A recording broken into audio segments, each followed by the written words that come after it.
बच्चों, welcome to my channel Verma study 2020 बुकलाना। मैं यूपी बोर्ड के छात्रों के लिए क्लास 12th का इकोनॉमिक्स हिंदी मीडियम से मैं फुल कोर्स कराऊंगा। यदि आप फुल कोर्स करना चाहते हैं तो मेरे चैनल को सब्सक्राइब कीजिए और बेल आइकन को प्रेस करना ना भूलें, ताकि जो भी वीडियो मैं अपलोड करूं उसका नोटिफिकेशन आपको सबसे पहले मिल सके। प्यारे बच्चों, इस समय जो चल रहा है व्यष्टि अर्थशास्त्र में पार्ट 3 उत्पादन एवं लागत का वर्गीकरण आपको लोगों को बताया गया था कई प्रकार का, जिसमें कल हमने पढ़ाया था कि अवसर लागत, मौद्रिक लागत, स्पष्ट लागत, औसत निजी लागत, सामाजिक लागत क्या है। उसके लिए आप आई बटन को क्लिक करके उस वीडियो को पढ़ लेंगे। और आज हम लोग पढ़ेंगे अल्पकालीन लागतें, अल्पकालीन उत्पादन लागतें।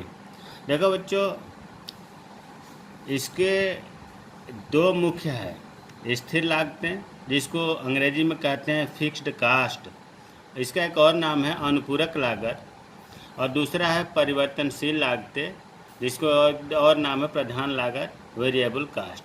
तो स्थिर लागतें और परिवर्तनशील लागतें ये अल्पकालीन उत्पादन लागतों के प्रकार है। लेकिन अगर हम स्थिर लागत और परिवर्तनशील लागत को जोड़ दें तो ये निकलता है कुल लागत, इसीलिए प्लस करके यहाँ लिखा है। फिर अब एक दूसरा वर्गीकरण हो रहा है, ये अल्पकालीन लागतें ये भी है। अर्थात हम ये कह सकते हैं कि अल्पकालीन लागतों का वर्गीकरण अगर हम करें तो मुख्य 3 प्रकार के होते हैं। ये दो तो इनके वर्गीकरण में सहायता करने के लिए बताया गया है। तो अल्पकालीन उत्पादन लागतें मुख्य रूप से 3 प्रकार की होती हैं। कुल लागत, जिसको अंग्रेजी में कहते हैं टोटल कास्ट, TC। देखिए, पाठ बहुत महत्वपूर्ण है, थोड़ा सा ध्यान देना जरूरी है, नहीं तो समझ में नहीं आएगा। तो उत्पादन लागतें 3 प्रकार की होती हैं। कुल लागत, टोटल कास्ट, जिसको कहते हैं TC। दूसरा होता है औसत लागत, एवरेज कास्ट, शॉर्ट में कहते हैं AC। और तीसरा होता है सीमांत लागत, मार्जिनल कास्ट, हिंदी में शॉर्ट में कहते हैं MC। अब देखिए, इन कुल लागत को 2 भागों में बांटा गया है। जो ऊपर था ना, ये स्थिर लागतें, परिवर्तनशील लागतें, वही चीज़ इसका सपोर्ट, सहायता करके 2 भागों में बांटा गया है। कुल लागत 2 प्रकार का होता है। कुल स्थिर लागत, कुल स्थिर लागत टोटल फिक्स्ड कास्ट, TFC। और दूसरा कुल परिवर्तनशील लागत, टोटल वेरिएबल कास्ट, TVC। तो अब आपको समझ में आ गया होगा कि कुल लागत में कुल स्थिर लागत और कुल परिवर्तनशील लागत 2 प्रकार हुआ। औसत लागत भी इसी तरह से 2 प्रकार का होता है। औसत स्थिर लागत, एवरेज फिक्स्ड कास्ट, AFC। और दूसरा होता है औसत परिवर्तनशील लागत, एवरेज वेरिएबल कास्ट, ABC।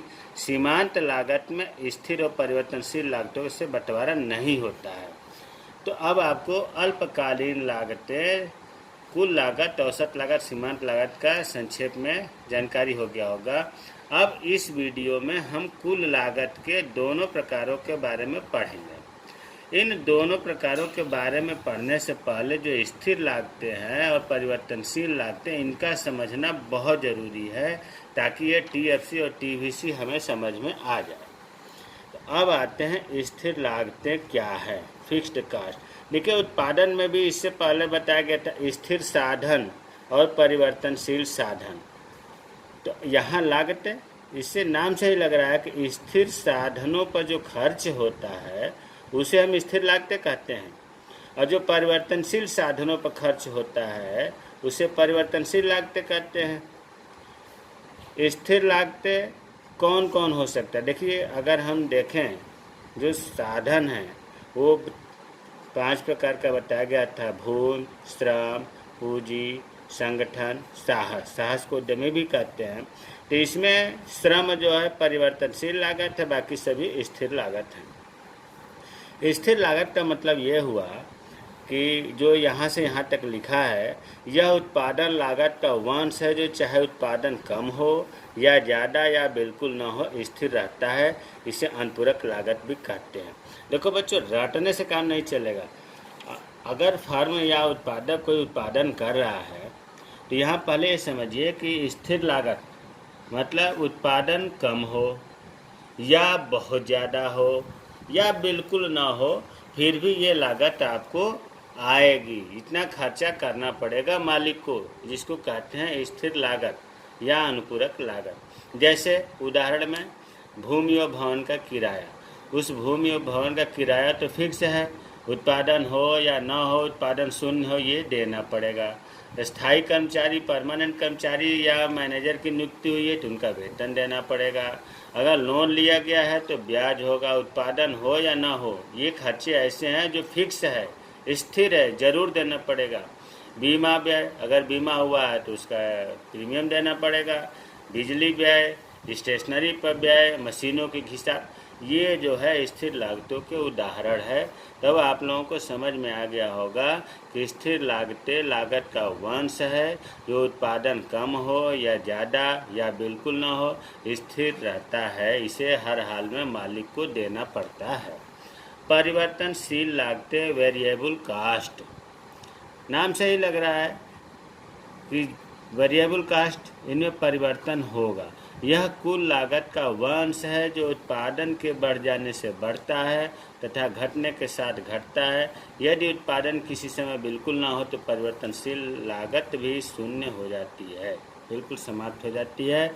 इसे प्रधान लागत भी कहते हैं। इसका उल्टा है, देखिए परिवर्तनशील लागतें, अगर उत्पादन हो रहा है, कम हो रहा है तो परिवर्तनशील लागतें कम होंगी। उत्पादन ज़्यादा हो रहा है तो परिवर्तनशील लागतें ज़्यादा होंगी। उत्पादन अगर बिल्कुल नहीं हो रहा है, जीरो है, किसी भी इकाई का उत्पादन नहीं हो रहा है तो परिवर्तनशील लागतें जीरो, शून्य हो जाएंगी। जैसे कच्चे माल का मूल्य, जब उत्पादन ज़्यादा होगा तो कच्चा माल ज़्यादा खर्च करना पड़ेगा, नहीं होगा तो ये कच्चे माल का मूल्य बिल्कुल नहीं होगा। जो अस्थायी श्रमिक हैं उनकी मजदूरी, अगर उत्पादन होगा तो देना पड़ेगा, नहीं होगा तो परिवर्तनशील लागतों में मजदूरी नहीं देनी पड़ेगी। ईंधन पर व्यय। तो अब जो है स्थिर लागतें और परिवर्तनशील लागतें, हमें उम्मीद है कि क्लियर हो गया होगा। अगर आप पिछले वीडियो को देखें तो स्थिर साधन और परिवर्तनशील साधन इससे लगभग मिलता जुलता है। स्थिर साधनों से जो लागतें होती है स्थिर लागतें, परिवर्तनशील लागतों से जो परिवर्तनशील साधनों से जो लागत होती है उसे परिवर्तनशील लागतें कहते हैं। अब स्थिर लागत और परिवर्तनशील लागत आपने बहुत बढ़िया से पढ़ लिया, फिर भी इसके डिफरेंस को देख लेते हैं।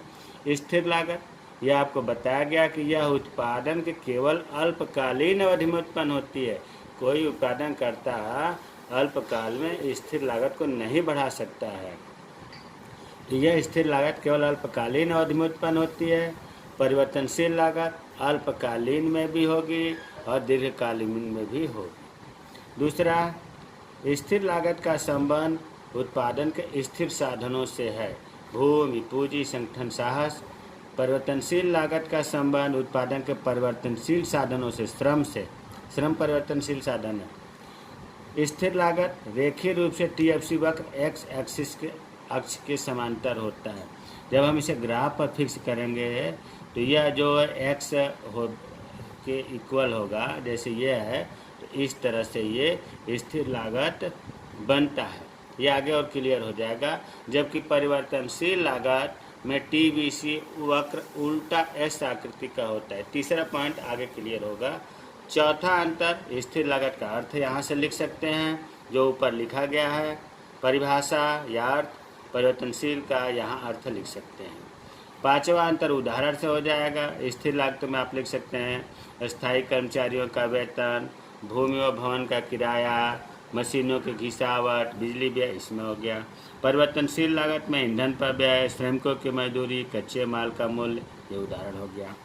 एक महत्वपूर्ण ये है कि जब उत्पादन शून्य होता है, उत्पादन बिल्कुल नहीं किया जाए तो TFC शून्य नहीं हो सकता, स्थिर लागत शून्य नहीं हो सकता, क्योंकि जो फिक्स चार्ज है वो तो देना ही देना है।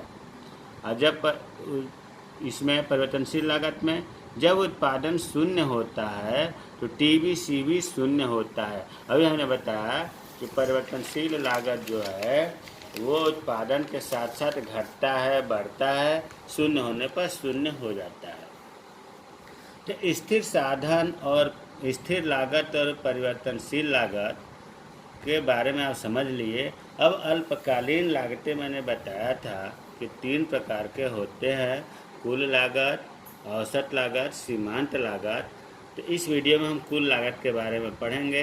नेक्स्ट वीडियो में हम औसत लागत और सीमांत लागत के बारे में पढ़ेंगे, तब जा कर के अल्पकालीन लागतें कंप्लीट होगा। अब देखिए, ध्यान से देखना बच्चों, कुल लागत को टीसी कहते हैं, टोटल कास्ट।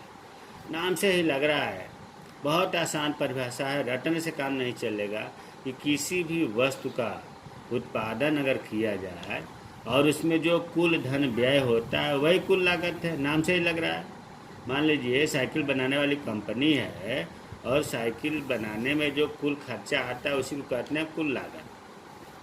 कुल, एक तो ये परिभाषा हो गया कि किसी वस्तु के उत्पादन में जो कुल धन व्यय होता है उसे कुल लागत कहते हैं। दूसरा, इसके सूत्र से भी, अगर आप ये परिभाषा नहीं लिख पाते हैं तो इसके सूत्र से भी हम निकाल सकते हैं। देखो, टीसी मतलब कुल लागत बराबर टीएफसी टोटल फिक्स्ड कास्ट, कुल स्थिर लागत, plus total variable cost TVC. जब हम स्थिर लागत और परिवर्तनशील लागत को जोड़ते हैं तो कुल लागत मिलता है। परिभाषा कुल लागत का यह भी हो कह सकते हैं कि कुल लागत कुल स्थिर लागत और कुल परिवर्तित लागत का योग होता है। ये भी परिभाषा सही है और ये भी परिभाषा सही है। प्यारे बच्चों, यहाँ मैं एक चीज़ थोड़ा सा क्लियर कर देना चाहता हूँ कि देखो, इनके बारे में बार बार संक्षेप में बोला जाएगा, तो इन्हें आप देखते ये जान जाएं कि ये इसका हिंदी क्या है, इसका हिंदी। जैसे हम बोला टीएफसी, तो आपके दिमाग में बात आ जानी चाहिए कि कुल स्थिर लागत, कुल परिवर्तित लागत। कुल परिवर्तित लागत को ही कुल परिवर्तनशील लागत भी कहते हैं। देखो, जब हम इस सूत्र को याद कर लेंगे तो टीसी, ये हमें पता चल गया कि टीएफसी और टीवीसी को जोड़ने से निकलता है। अगर हम आगे जब टीएफसी पढ़ेंगे तो टीएफसी का सूत्र निकालना होगा, तो कैसे करेंगे? जो चीज़ निकालना होता है उसे धन में रखते हैं, अकेले रखते हैं तो ये यहीं रहेगा, और ये टीवीसी इधर आएगा बराबर के, तो ये प्लस में है तो यहाँ माइनस होगा। अर्थात अगर टीएफसी बराबर होगा टीसी माइनस टीवीसी। कैसे? फिर एक बार समझिए, अगर इसे हमें निकालना हो, ये दिया हो, ये दिया हो, तो टीएफसी बराबर, इसको इधर लाएंगे तो टीसी तो है ही पहले से, धन टीवीसी, तो ये माइनस टीवीसी हो जाएगा। तो टीएफसी बराबर टीसी माइनस टीवीसी। इसे अगर निकालना हो तो फिर इस टीएफसी को इधर लाएंगे, ये प्लस में है, इधर आकर माइनस में हो जाएगा। तो टीवीसी बराबर टीसी माइनस टीएफसी। तो इन तीनों को हम निकाल सकते हैं एक ही सूत्र याद करने से।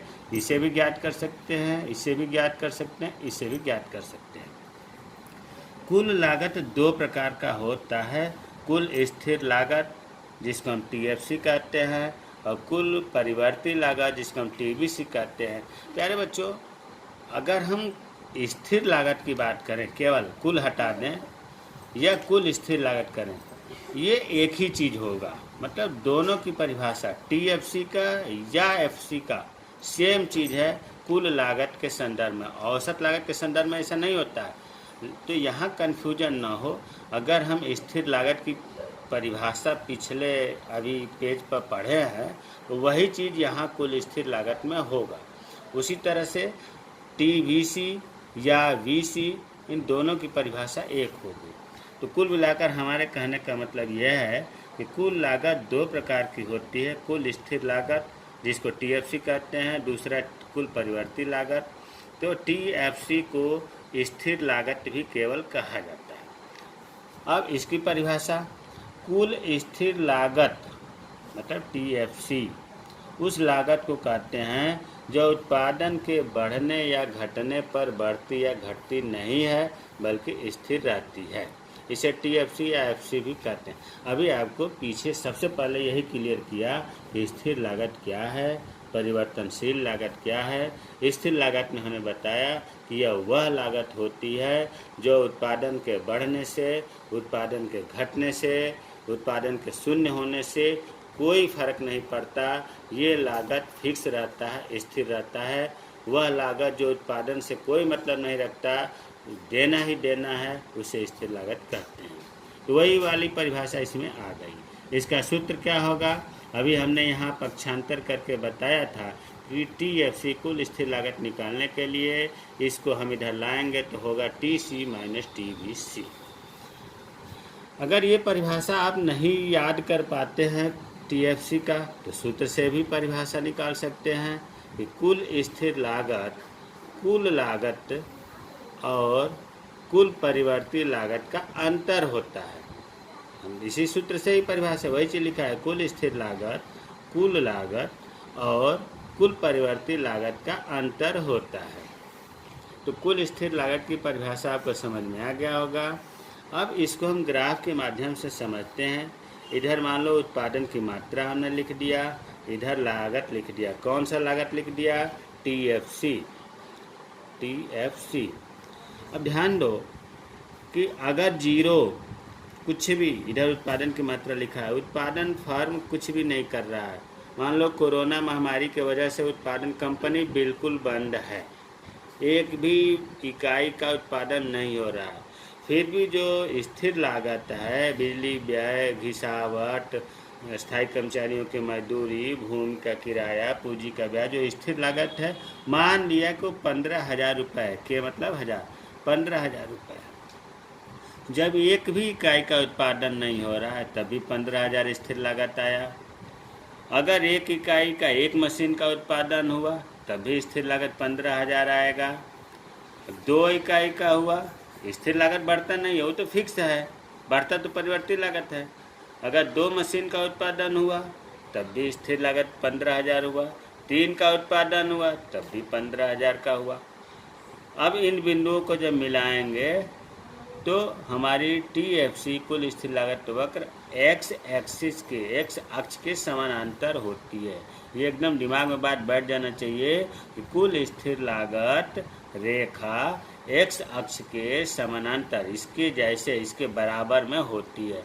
वही तो अंतर में लिखवाया था मैंने, जो कहा था कि आगे क्लियर होगा कि TFC में TFC वक्र x अक्ष के समानांतर होता है।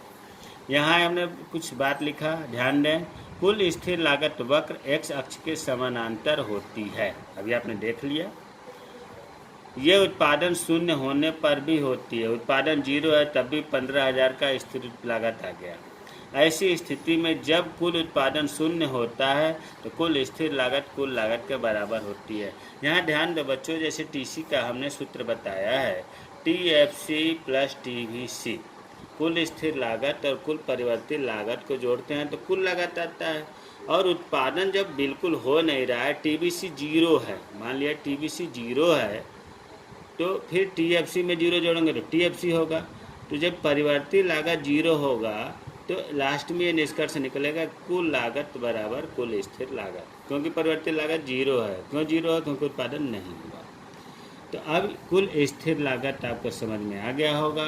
दूसरा प्रकार जो होता है कुल परिवर्तनशील लागत, टोटल वेरिएबल कास्ट, इसको हम केवल वेरिएबल कास्ट भी कह सकते हैं। अभी पिछले पेज पर हमने बताया कि कुल स्थिर लागत और परिवर्तनशील लागत क्या है, जो बताया वहाँ पर वही चीज़ इसमें लिखा जाएगा। इसीलिए कहा जा रहा है कि कुल परिवर्तनशील लागत को परिवर्तनशील लागत भी कह सकते हैं। पीछे क्या बताया था हमने?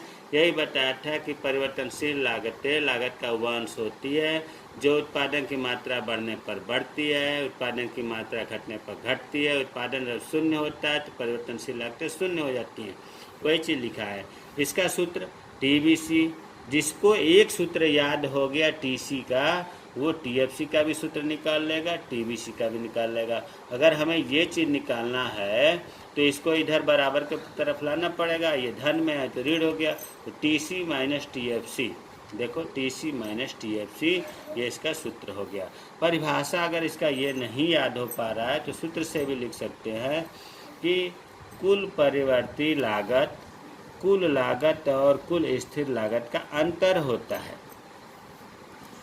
इसका जब हम ग्राफ बनाएंगे तो बच्चों ज़्यादातर ये उल्टा एस फॉर सन, सूरज वाला, इसका उल्टा मतलब ऐसे बनता है। क्यों बनता है? क्योंकि देखो उत्पादन की मात्रा, मान लो कि 0 इधर लागत है, कौन सी लागत? टीबीसी। जब 0 उत्पादन हो रहा है तो लागत भी 0 आ रही है। अगर 1 इकाई का उत्पादन हुआ तो थोड़ा सा बढ़ गया, यहाँ आ गया, लागत बढ़ गई। 2 इकाई का उत्पादन हुआ तो और लागत बढ़ गई, 3 का हुआ तो और लागत, 4 का हुआ तो जैसे जैसे उत्पादन बढ़ता जाता है वैसे वैसे कुल परिवर्तित लागत बढ़ता जाता है।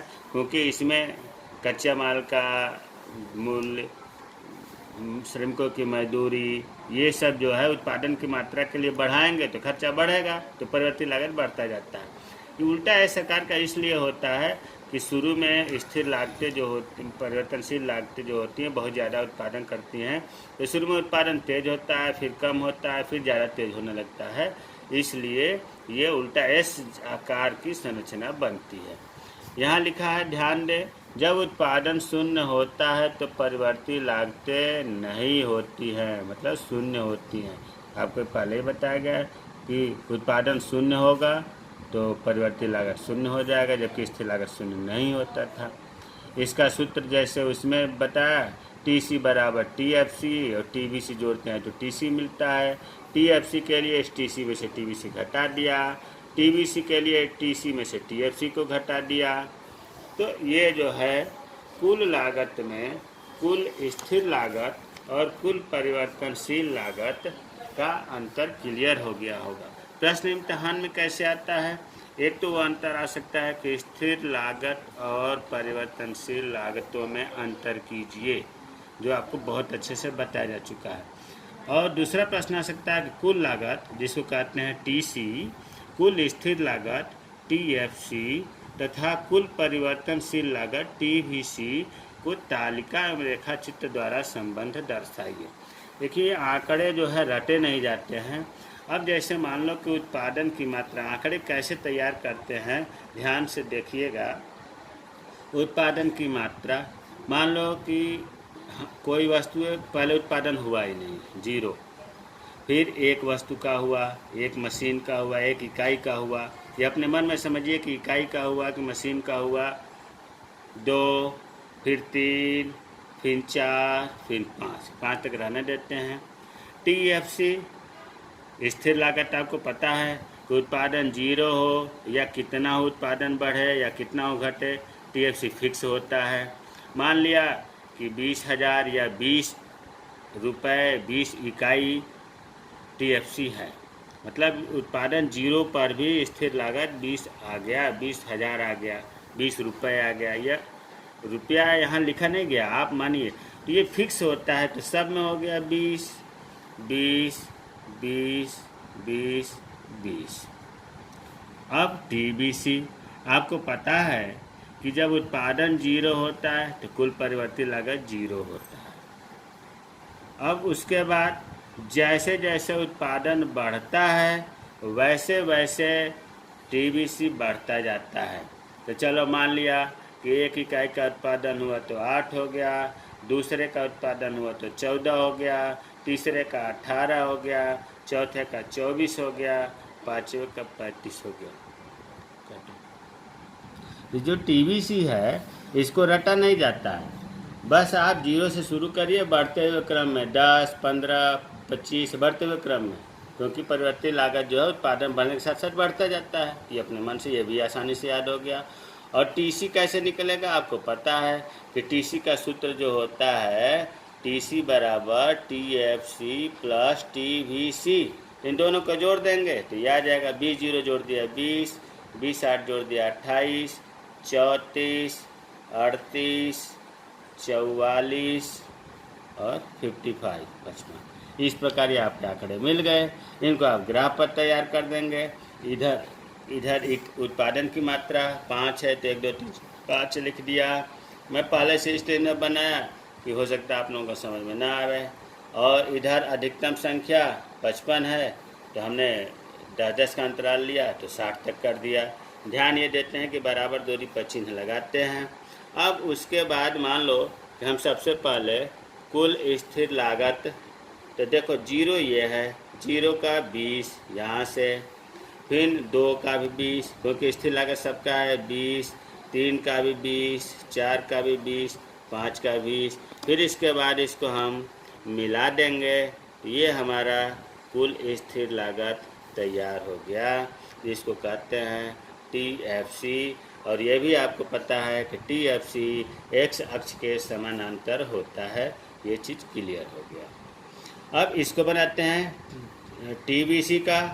तो देखो 0 का 0 ही रहता है, 1 का 8 होता है, 1 का 8 हो गया, 2 का 14 हो गया, तो 20 और 10 के बीच में 15, तो थोड़ा सा नीचे 14, और 3 का 18, 20 से थोड़ा सा नीचे 18, 4 का 24, 20 और 30 के बीच में 25 होता है, तो थोड़ा सा नीचे 24 हो गया, और 5 का 35, 30 और 40 के बीच में 35।